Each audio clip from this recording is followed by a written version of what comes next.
MLB The Show tips. As I take a look at another flashback player in MLB The Show 16, we're taking a look at a guy that doesn't have a lot of heat. He doesn't throw the high cheese very well, but he's got some fantastic movement, and he's a pinpoint control pitcher.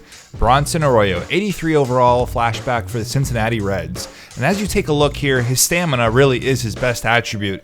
He can go deep into games, not a lot of great other stats. The per nines are all pretty low. He allows home runs. But I'm going to show you a way to pitch with him where I was able to successfully take advantage of an aggressive hitter in online head-to-head play and really take advantage of what Arroyo offers. It's the slow stuff from a 12-6 curveball, a changeup, a slider, and then he's got 2 fastballs. So what you're going to see a lot in this game, which was head-to-head Diamond Dynasty, is a lot of the slow stuff. And I use the fastball sparingly just to mix it up and keep the guy off balance. You may be asking, like, why would I even choose Arroyo? Well, right now I'm going for the Reds Command and Conquer on my way to get Barry Larkin for the Embody mission. And so how did I get Arroyo? Well, all you got to do is get 25 of the lowest rated Reds, really any Reds, and you lock them into your collection, and then you get the Bronson Arroyo 83 overall flashback. Now, Arroyo is available on the marketplace as well for around 2,000 to 3,000 stubs as I made the video. You could do that too. You could even put a buy order for probably a lot cheaper. So as we take a look at Arroyo's stuff, you see that big lollipop curveball. You see a fantastic changeup. And of course, a nice slider as well.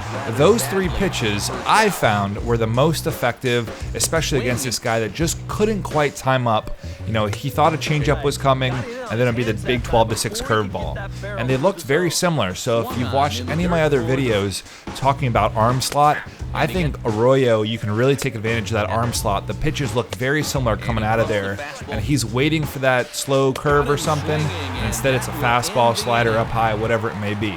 The other thing about Arroyo, watch the leg kick right here. It's like a karate kick, up high, straight leg. I love it. And Arroyo, you know, hey, that's old school kind of stuff he does. Now, he still pitches in the major leagues, which is why he's a flashback and not a legend in MLB The Show 16. So if you're not familiar with him, he's just been one of those guys that has good command, but never has had amazing stuff. He's had a few good years for the Reds, including this flashback year, where he just would go deep into games. He would be a workhorse. And right there, that was the opposing pitcher, and he finally got a hold of a curveball. I left a little too high in the zone. There was the first hit of the game, where I think we're in the 3rd inning here.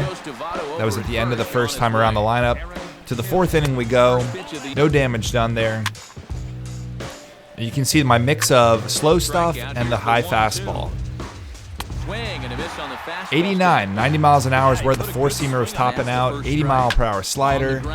That was a 4-seamer under the hands. Real nice pitch to get ground balls no matter what kind of pitch you're using. Now watch the changeup right here. And then this one right here. Man, those look to me like sliders. I don't know about you, but they have a lot of movement to them, a lot of tailing away action. You just don't want to leave one up in the zone like that, otherwise he will tattoo it. Fortunately, my opponent seemed to be going for the Brewers Command and Conquer, so he had a full Brewers lineup, except Ryan Braun. I didn't see Braun in there. So maybe he was grinding away for the Prince Fielder. He didn't have a lot of power there. So Arroyo still going to work that 4-seamer. Sometimes I'll use it up high or inside. That slider, though, between the slider, curve, and change, they just have like this extra gear of slowness to them. Normally we're talking about who's the best pitcher in the game that's got that great fastball and 12-6, and I agree those are very useful pitches, but watch Arroyo just go to work here. And I'm not saying this guy was the best opponent in the world, no disrespect. He swung at a lot of stuff that was out of the zone and wasn't very patient. I think had he been a little more patient, he probably could have earned a walk or two. Instead, I ended up with double-digit strikeouts. And you'll see the final box score once we get towards the end of the game. But we're in the 7th here, and you can see I'm just kind of cruising along. I believe at one point I sat down about 16 batters in a row. So Arroyo is really efficient. We could pitch him deep into games. He's got that great stamina in the 90s.